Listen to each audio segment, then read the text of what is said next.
What is up, my tricksters? It's your friendly neighborhood Yu-Gi-Oh! Superhero back again with another Fun Deck Friday. And today, guys, we're going to be showcasing you my dinosaur deck. I figure it's what I'm known for. It should be the first one.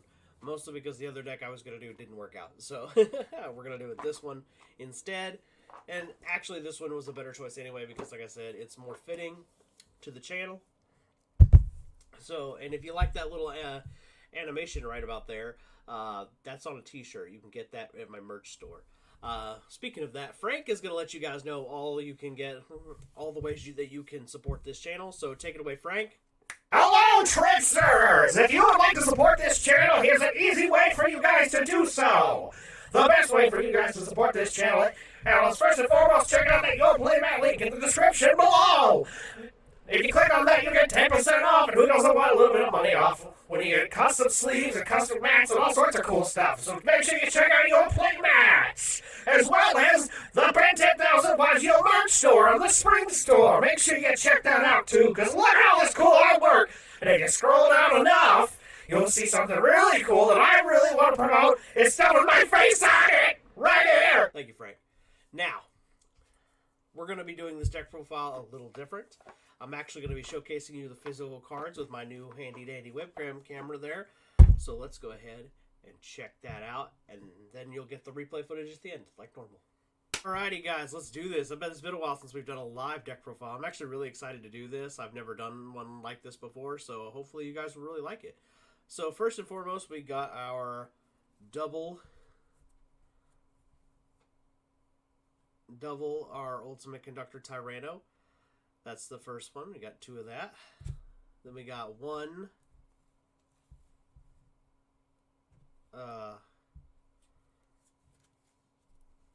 Doodle Beast Dino. If this will focus.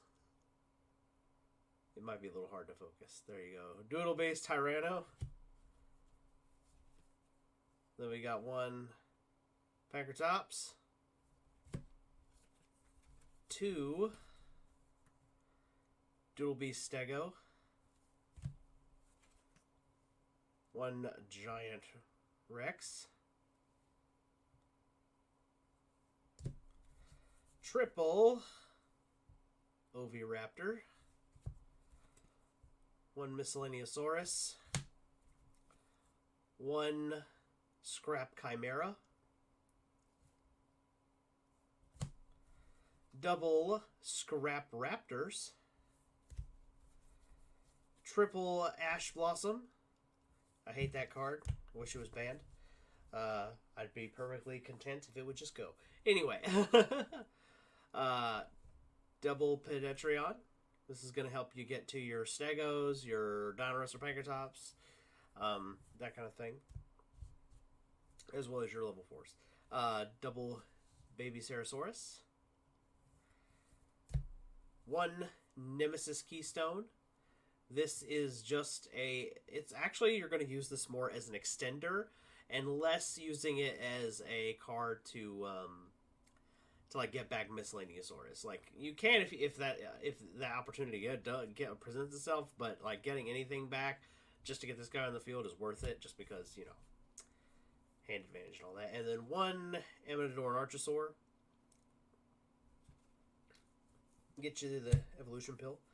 Triple of the Fossil Dig. Double evolution pill. Get you to your big dinos. One terraforming. One Harpy's Feather Duster. Because we hate back row. Triple Lost World. Biggest pain in the butt to most decks. A lot of people underestimate this card, and that's hilarious to me. So, triple Super Poly, because, you know, Super Poly, man, it's like the poor man's get rid of the field type of card, and we've got cards to do that, so that's why we're gonna do it. One Doodle Beast. This card is basically search for any big dinosaur on our opponent's turn. So you combo this with the Doodle Beast Tyranno. So it's basically like you get to. It's like having another. It's like having another Pankratops, basically. This card can also negate an attack if you have to play it. I mean, I wouldn't do that if you had the option to, but you know. And then a new addition, because the deck just needed a little more negation, especially that wasn't a light monster, so Bestial cards couldn't stop me, is Infinite Impermanence. I decided the Dinosaur deck needed it most, so that's why they're in here. The deck needed as much no as it could get. Now we're going to go on to the extra deck. So first and foremost, we're going to start with the Super Poly targets. The first one is going to be Predaplant Dragostapelia. This card is a negate as well, which is one reason why I like it. Fusions are very prominent right now, so that's one of the main reasons why we're using this one. Then we have Garura. This one's purpose is to just, oh, you're playing two monsters, same type, same attribute, cool, we're going to fuse that. And then I can also do 3,000 attack battle damage if it gets to attack, or if it goes to the graveyard, I draw a card, which is a bonus. Another thing that's funny about this is we play a lot of Earth Dinosaurs, and the token that we give you from Lost World is also an Earth Dinosaur. So one of the fun things you can do, I don't recommend this often, but one of the things you can do is you can super poly it away. So if, like, for example, if your opponent is kind of relying on you to keep the token there, you can do this to kind of go for that last little bit of damage. Mud Dragon of the Swamp. It fulfills the holes that Garura doesn't in the opposing player strategy. So this one is like, oh, two monsters with the, I believe it's the same type, no, same attribute, but different types. So yeah, there's a lot of this actually going around if you're up against, like, say, a Tier Element deck, because, like, they're all Aqua, and then, of course, like, a lot of them are playing Bestials, they're all Dragons. So there you go there as an example. Now we're going for the Exceeds. One Drill Driver of Vespanado. Now, this card looks a little silly, but it is actually a combo piece with any of the rank 4s, because that's what you can pop this over on top of that.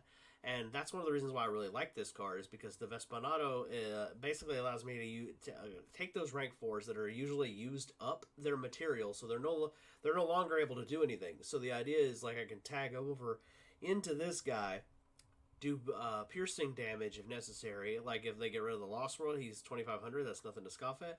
And then also, when he dies, he gets me back a level 4, so it's like, oh, look at that. Fourth copy of Overraptor, anyone?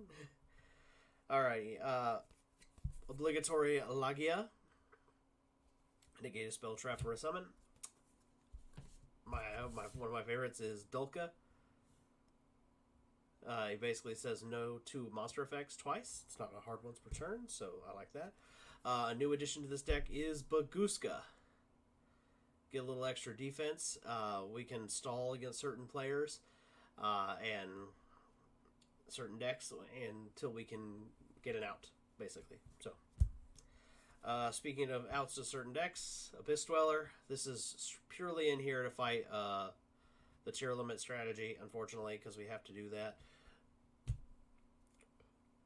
Then we got Dugaris the Timeless.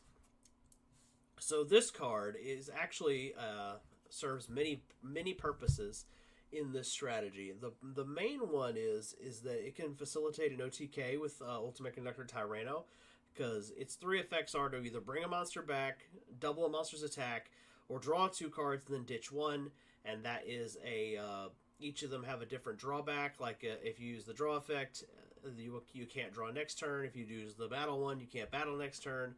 I think you can't special summon if you use the special summon one, right? Skip your main phase, excuse me. I never used that one, so that's why I don't ever remember it. But yeah, so that's Dugaris the Timeless. It also is the best card to use with Vespanado. So basically, because this guy's stats are just absolute garbage, you play this guy, you do the drawing or the doubling of an attack, and then you make another beater, and that just is just magnific to me. So I'm doing that. Now we're into the Link monsters, starting with the newest addition to this deck, which I'm sure you guys got a peek of, Apollousa, Bow of the Goddess. This is a new addition to this deck. She basically is, ultimately speaking, she is a, she's just another multi-negator, just like Evils are. Dolka. But the really cool thing is by having her in the deck, one of the things that's actually become easier is setting up more protection for myself. So I can actually play this card, get all those negations, and then for monsters, and then of course I can make Lagia instead of Dolka, so I have a spell and trap negation as well on top of monsters. Whereas before I didn't really have the ability to do that. I had to set up on like a Secure Gardener and a Dolka, and then rely on like Doodle, Tyranno, or Pankratops to like back up the plays. And this card actually, so this card's actually been something I've been really wanting for a long time, but I just couldn't afford it until the recent reprint, because this card was like, at the time that I bought it, I spent like $3. And I bought it at Geek Out in Burleson. So if you happen to be in Texas and you're in the Burleson area or Fort Worth area, I highly recommend it. Go to Geek Out. They have more than just the obligatory Yu-Gi-Oh cards. They got comic books and all sorts of like nerd memorabilia. Like if it exists, they probably have something in the fandom that you'll like. Anyway, sorry, just want to promote my locals a little bit there. The next card I have is Nightmare Phoenix. Back row hate. Simple as that, and it's the easiest to access back row hate monster. So literally any two monsters make this, and then you just pop a card. Worth it. Scrap Wyvern. This card is the card that facilitates the Apollosa play. You make your combos with your scrap monsters, then you may, and making this guy potentially popping tokens that you probably gave to your opponent, and thus, you know, facilitating you to get the monsters you need to make Apollosa as well as make Lakia. So that's what this guy does. This also can be spot removal. It's come in handy quite a bit a few times. Just getting rid of an opponent's card is really good. Speaking of spot removal, Nightmare Cerberus is actually a new card that's in this deck, and one of the reasons why it's in here is because any two cards make this, and it could pop a token. So pretty much like, that's why you see two of the Doodle Stego in here, because the Stego is just a free summon that also happens to be a dinosaur, so it can trigger to give you a token, and that's one of the reasons why it's in here. So the idea is like, this is another way for us to like, if we like, for example, did draw absolute dog crap, and all I can do is like Lost World plus Doodle Stego and like an Ash Blossom if I have to. I can still make this, ditch a card, pop that token potentially, and still have the potentiality to trigger off and get to play Yu-Gi-Oh still, even if my hand is utter garbage, and, you know, get to that Oviraptor and actually get to playing the game. So then we got our kind of a combo P. I'm going to switch these so you can kind of, because this one won't make sense without this one. So you got to see Link Karibo first. It's the combo with I just said its name. The level 1, the bubble dinosaur whose name escapes me at the moment. Avenador Archosaur, excuse me. Basically, you summon the Archosaur, you go get you destroy whatever the dino, you go get your evolution pill, then you slap this over it, and then you slap this into this Secure Gardener, and that's just another combo to get you to Ultimate Conductor Tyranno. Secure Gardener can protect your life points, and it's actually kind of funny because some players forget that it does that, so they don't pay it any mind. So they'll smack right into it thinking, oh, I'm going to do like 5,000 damage, and then it's like, oh, you did no damage. I've had a few people cuss me out on EdoPro over that. Alright, now that's it, guys. I'm not going to show you guys I'm not going to be showing you the sideboard because it may not be necessarily relevant to you guys, so, but that's okay. Anyway, guys, I hope you liked this video. If you're new to the Ben 10,000 of yugioh channel, make sure you consider subscribing, and I'll catch you one in the next one. And if you guys want to see this deck in action, I'm going to have some replay footage for you now.